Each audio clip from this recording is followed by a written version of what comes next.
What I'd like to do today is I'd like to talk about what is called the soul of the state.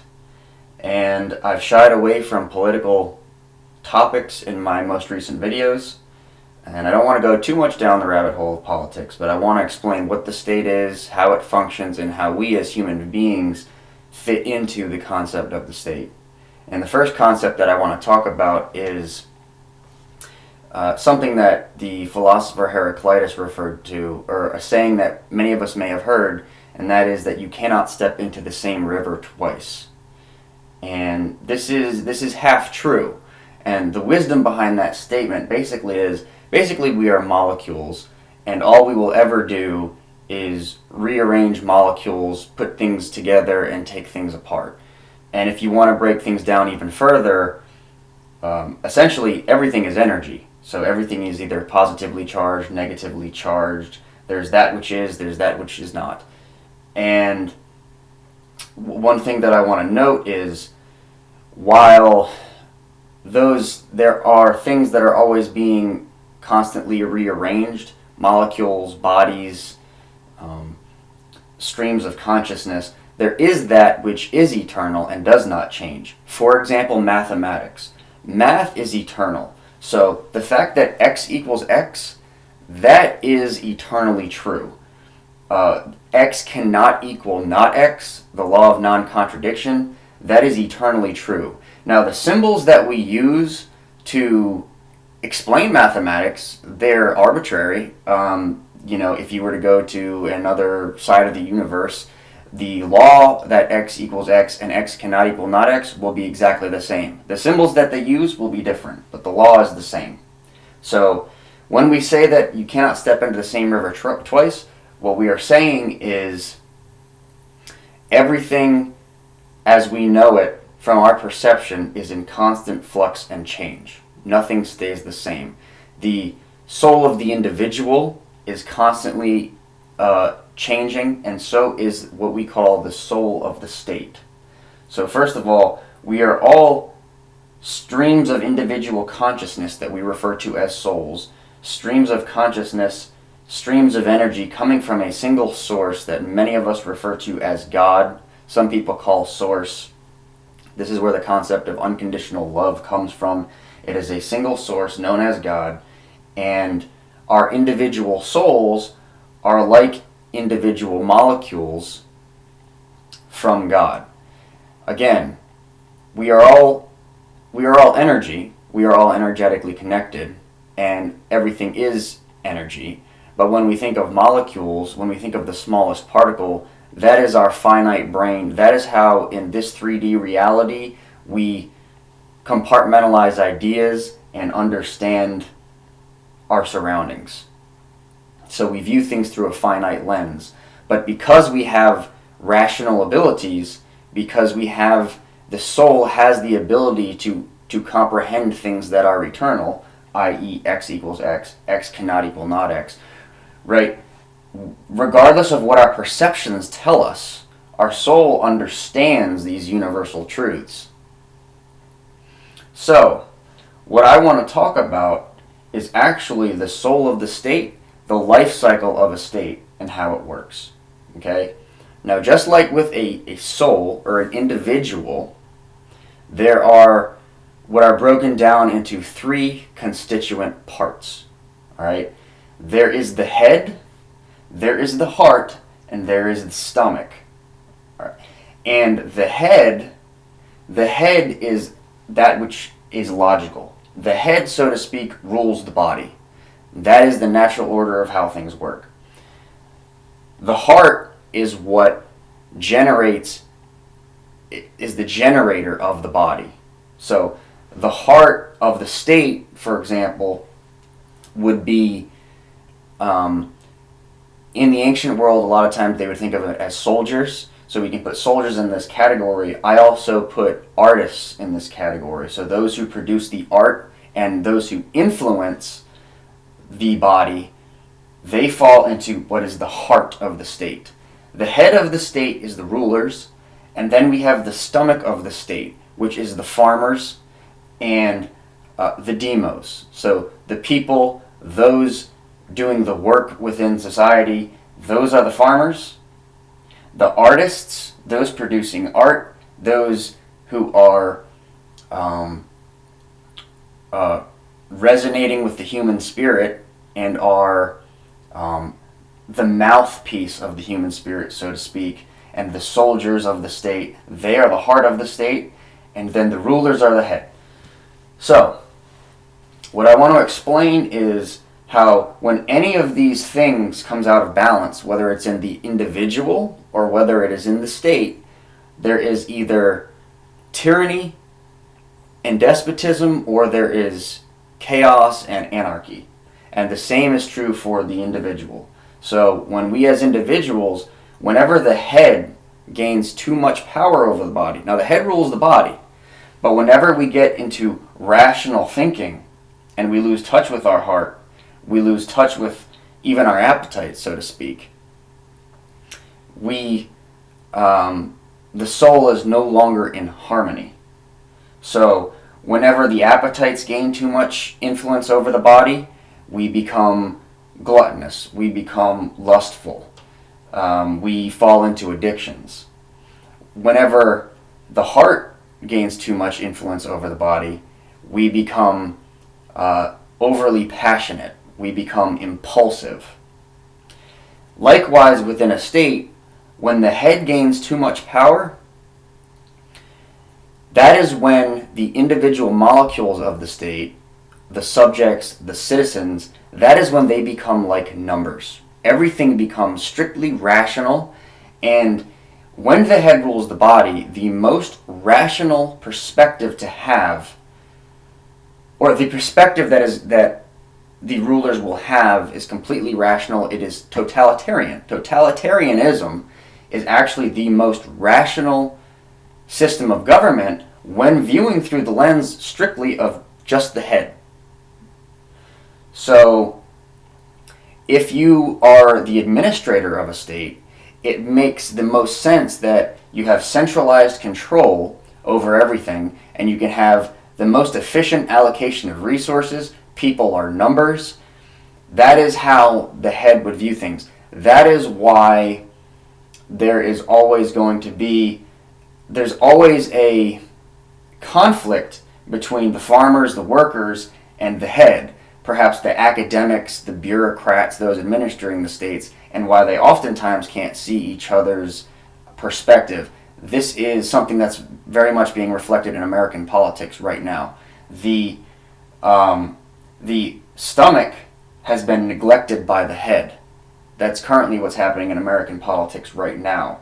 And right now, those who are the head, the administrators, the bureaucracy, there is an ever-increasing imbalance between these two groups. And oftentimes these groups view themselves as superior to the other group. This is false thinking. That's like a hand saying that they're more important than a foot, or a heart saying it's more important than the liver. It's not actually rational. So, when the head completely rules the body and is not taking the heart and the stomach into consideration, there is tyranny, there is despotism. So now what I'd like to explain is I'd like to explain the life cycle of a republic. What a state is simply a temporary vehicle for a group of souls that accommodates those souls' evolution. So just like with an individual body, the state is a temporary organism. It is a larger organism than the individual, but it is also a temporary organism and it has a lifespan. So, speaking as an American, speaking from somebody who, on this continent in North America, when the United States of America was created and founded, there was a golden opportunity that was presented because, from the perspective of the citizens who had a European background, and a background with an understanding of European politics and customs and traditions, we had a a clean slate, so to speak. We had an open continent from our perspective. From our perspective, and I say we because I'm an American, but from the founding American generation's perspective, their group had a golden opportunity, free from Europe, to start from a clean slate. There was no previous continental government that existed in this area of the world as that current generation understood governance at the time. So they could lay the foundation for a state that was completely pure and based off of political principles. Now, there is no such thing as perfection in this 3D reality, but this was the closest that we could come. We didn't have to worry about past traditions, past cultures necessarily, not in the same way that we've seen in other states that go through revolutions and try to apply these principles. It's much more difficult for them because of all the past history, because of all the past nobility and things like that that are in charge. So on the American continent, we set up a political system based off of political principles that the founders of this republic understood. And so the lifespan of this current republic and this current world order that this republic is currently the head of, the American Republic is currently the head of the current world order, and will not be the case for eternity, but that is the case for now.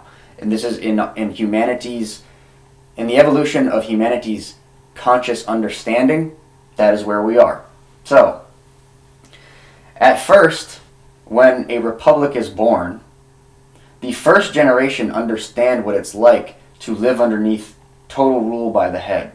They know what it's like to live under despotism. They know what it's like when the head or the monarch gains too much power and is administering is being too administrative and is regulating too much for all areas of the body, out of proportion. What happens once this first generation is established, that has transitioned from autocracy, monarchy, dictatorship, whatever, when there has been a transition from autocracy to self-government, the first generation within a state is going to be very disciplined. They are going to have a set of traditions and customs, but they are now going to be able to freely practice them without the head being overly burdensome, without the head being too strict and rigid as to the spirit of the people. The head can no longer keep the spirit down. The head is no longer in complete control over administering the work that is to be done within the state. So that balance has now shifted, and again, the first generation is going to be very disciplined. What happens over time, in a republic's lifespan, over time, what happens is not only is a self-governing people born, but this freedom, this passion, this health, this newfound health within the body, this new young teenage body is now capable of administering throughout a much larger region, and you have expansion. And inevitably, like with what happened in the United States, we become the leaders of the world order. So, what inevitably happens is, over time, we end up in what is referred to as the appetites stage of a republic's lifespan. That is where generations have gone by, and now, because of how much freedom the body politic has had, people overindulge. People are no longer under the rule of the head, and so what is also very likely to happen is the passions of the masses, or the appetites of the workers, becomes disproportionate. So you have a debt-based system of rule. So the currency becomes that which is debt-based. You have inflated markets. You have hypersexualization of the population. You have a decrease in respect for religious tradition and religious structure. Structures themselves can become overmined, and you have an increase in addictions. You have, again, an increase in hypersexualization, and you have a less disciplined population. When we are in the appetites phase, this is when two things can happen. You can either have a collapse into anarchy when democracy, or when 51% of the people, so those who are not the head, but those who are the stomach, have a disproportionately large influence over the rest of the body politic. And also the artists have too much of an influence over the workers, or the artists have too much of an influence over the body politic. So remember, the head is going to consist of those who are most rational. The artists are going to reflect the passions of the people. So they are going to reflect the spirit of the people. But remember, their art is technically what Plato would refer to as they're one stage removed from the logos, that which is completely rational. So they're not complete rationality. They represent the heart of the people, the passion of the human spirit. And you can either have chaos and anarchy, or what you will eventually get is you'll get a new form of despotism. Now, this new form of despotism, initially it comes from the word democracy, which is very, very bastardized in the Western world. Just like in the Soviet Union, where the overwhelming consensus of what people thought, especially the academics and those running the state, which they thought, they had an ideological belief system that was not true. Today in the Western world, our understanding of democracy is the same. Basically, the entire body politic buys into false understanding of what democracy is, why it is not a good thing, why we don't want 51% to govern the body. We want the head to govern the body, but we want the head to respect the heart, we want the heart to respect the stomach, we want all three parts to respect the entire body and to understand their sacred role within the state. So, when a democracy gains too much power, a democracy can abuse the rights of individual constituent parts of the body. So 51% can decide that they are going to take property away from the head.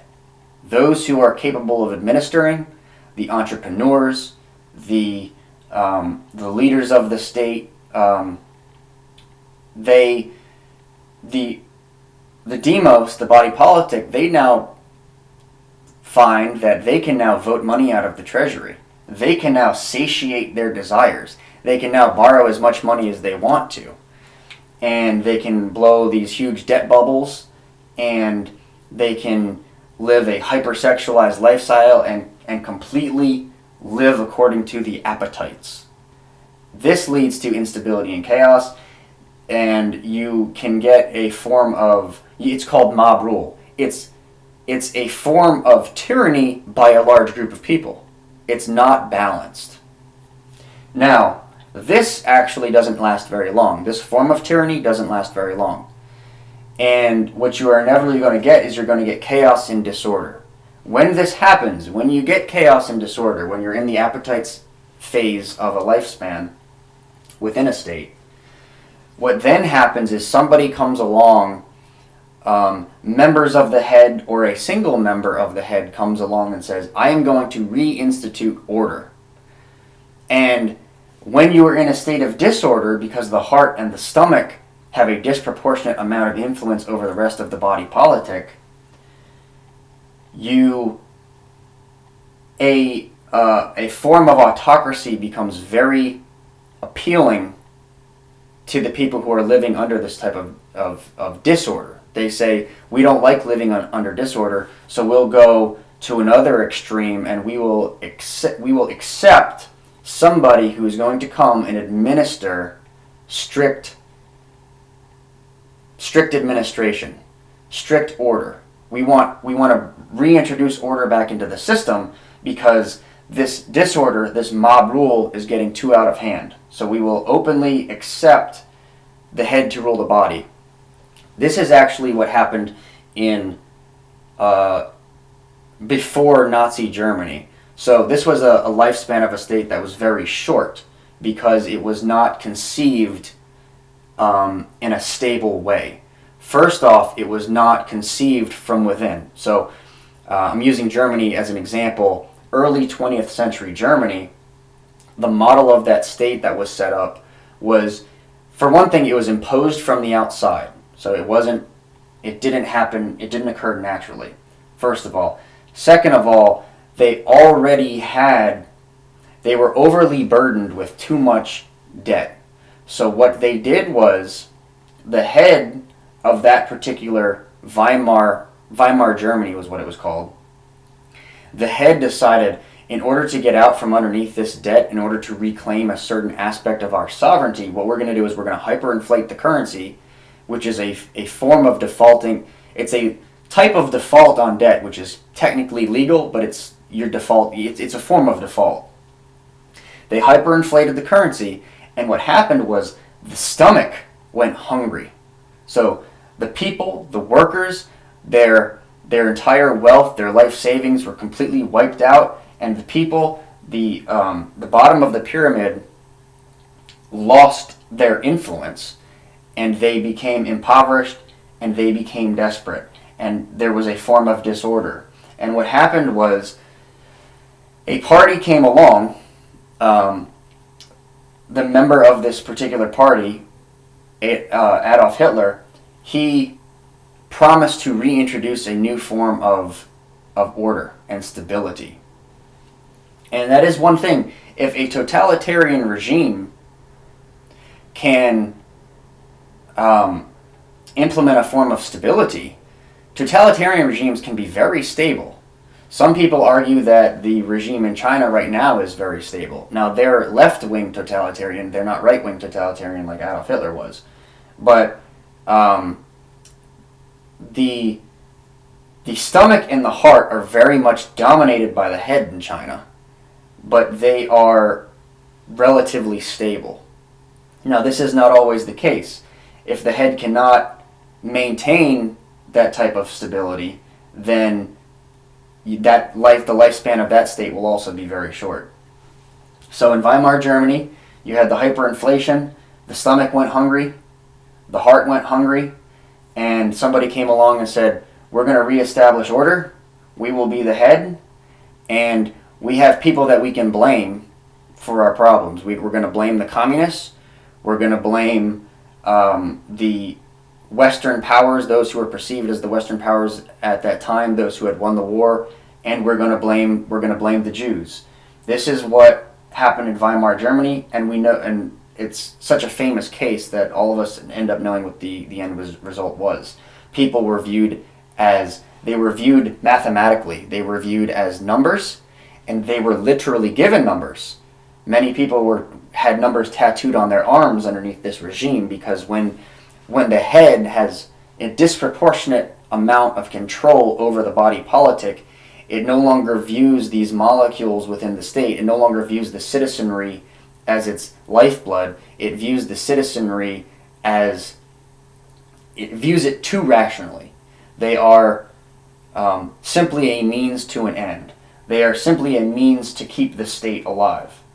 And just like with an individual human, our goal, while we have all these built-in instincts for survival, our goal is not simply to just survive, right? Our goal is to be happy. And in order to be happy, the head needs to be in charge, but the head needs to respect the heart. And the head and the heart need to take care of the appetites. There needs to be a harmony, there needs to be a balance of all three. So, it's up to you to decide where the American Republic is in this whole lifespan, but this is what happens in the lifespan of a republic based off of certain universal principles. This is how the lifespan occurs. And one way I like to... An idea that has definitely infiltrated the Western world, and it's mistaken because it's only a half-truth, but it also dominated the communist world in the 20th century, was that history is linear. So, history has a linear progression. This is something that most people in the West buy into. There is inevitable progression. Anything that's new is good and better, and it's progress, right? Progressivism. It's this idea that there's inevitable progress. Now, a lot of gloom and doomers, they actually understand something that those who are linear don't understand. And they are also partially wrong. They understand the cyclical nature. They understand the cyclical nature of a state. They understand that there is a cyclical nature to history, that it's not just linear. The truth of the matter is, as humanity, as states, as individuals progress, there is a linear progression, but it does not happen in a strict linear fashion. It happens in a both linear and cyclical nature. So, it does not happen strictly linearly. That is something that the Western world has lost touch with, perhaps to its own peril if we don't get back on track. And it is something that it happens in a cyclical way, but it also happens in a linear way. Nothing stays the same. We don't stay in the same. We don't stay in the same cycle, but cycles are how we progress. Cycles are how we experience patterns and move forward and change. So there is a linear and a cyclical nature to history. To not understand this is a very dangerous thing, and if especially if the head of the state, but if the whole body doesn't understand these things, it can lead to instability. It can lead to disharmony within the state. So that's my lecture on how things unfold the lifespan of a state. It's a very, very rough overview, and I hope to be able to explain it in better detail in future videos.